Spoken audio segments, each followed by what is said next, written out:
Hi everyone, it's Adam and Jill again from the Professional Book Nerds, and man, are we excited. We are joined by one of our favorite people in the world, Nancy Pearl. Nancy, I'm trying to think how people wouldn't know who Nancy Pearl is. You are on NPR all the time. You have written several books. We're going to talk about your first novel.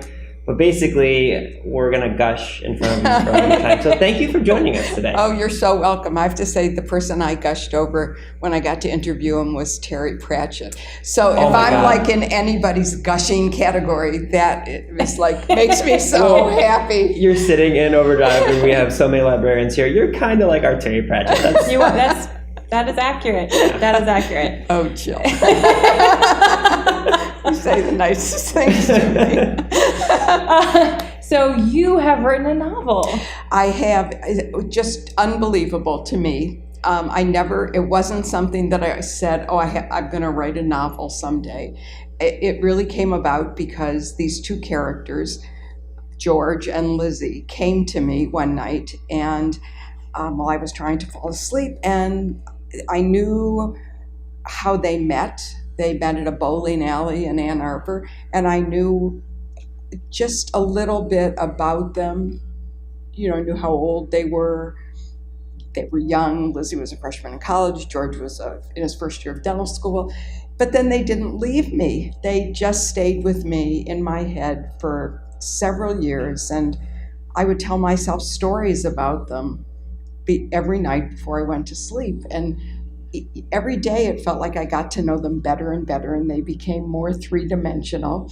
And I got to know about their families and their childhoods and their friends, but I wasn't writing anything down until one day, really several years after I had first discovered them in my head, I started writing. I couldn't find anything to read, and people called this different. Like some people say it's a reading funk. I always called it my reading lull, but funk is better because that's how you feel. It's the time when you really want something to read, but you can't find anything that matches exactly what you need. And I get very grumpy at those times, and I like, how come Ann Tyler isn't writing faster? Like, why didn't Laurie Colwin die? I mean, why did Laurie Colwin die so young? That kind of thing. Where are those character-driven books that I love so much? And I couldn't find anything. And by this time in my life, I can't reread because I've reread my favorite books so much I could quote from them. Mm-hmm. So nothing was meeting that need. And then I thought, well, I have these characters in my head. Mm-hmm. What if I sat down and tried writing it down? And so it would be very fun to say I took my, sharpened my quill pen and dipped it into, an ink bottle, mm-hmm. and then started writing on parchment. But instead I sat down at my dining room table and opened my Lapbook Pro, mm-hmm. and started typing what is the first section of the book. And you're making probably some people happy hearing that, because everyone gets in those like reading ruts. Yeah. Just knowing like, oh, the person who's always known for recommending books is also yes, in those reading ruts. Right. So do you think that this will be something you continue doing? Well, I think that I could have continued. Mm-hmm. I mean, if it hadn't been a book. Mm-hmm. I mean, I wrote it for me. I mean, I didn't write it thinking, would my agent like this, or would other people like it? I mean, I wrote it for me and shared it with people who read the kind of books that I enjoyed reading, which this was the kind of book that was totally. But then that book had to come to an end somehow, sure. Just finished. And there was lots more I could have put in the middle, I think, but it seems at this moment done. Mm-hmm. But I don't ever see myself leaving that world of George and Lizzie. And it's set during the 1990s. Both the characters, all the people, their friends, were born around 1970. So it's totally not my generation, which made it even more fun to write about. So I sort of see that I could take a few of the minor characters and turn them into major characters. but then I think about how much work it is, that it is not easy. Sure. That's so funny. Yeah, So when you say the type of books that you like Yes. to read, how Yes. would you describe those types of books? Yes, so the types of books, so I could give you like a description of the type of book that I like to read, but at the same time, I could tell you all these other books that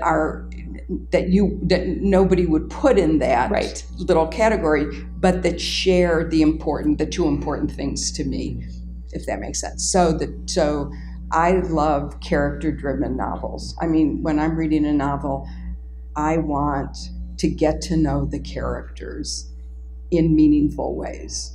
And I don't just want descriptions. I remember reading one novel several years ago, and all that he did in that novel, with every time he introduced a character, he told exactly what he was wearing. Mm-hmm. And I thought, that is not getting to know a character.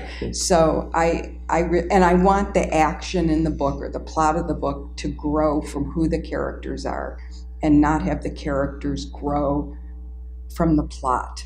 So character-driven books and books that are really well written. I'm the kind of person who, I've kept notebooks of my favorite poems and favorite quotations for years and years and years. So those are the kinds of books that I'm always looking for. But I read tons and tons of thrillers and mysteries, but they have to be nicely written enough that I don't get, doesn't set my teeth on edge. Right.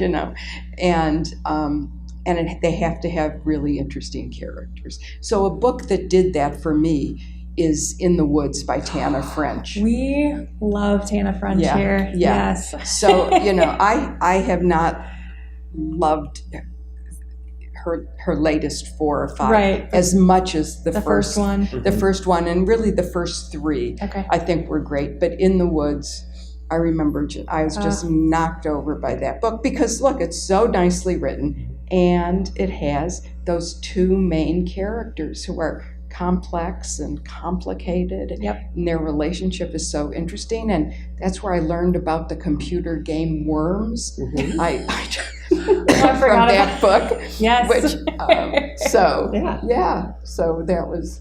That's fantastic.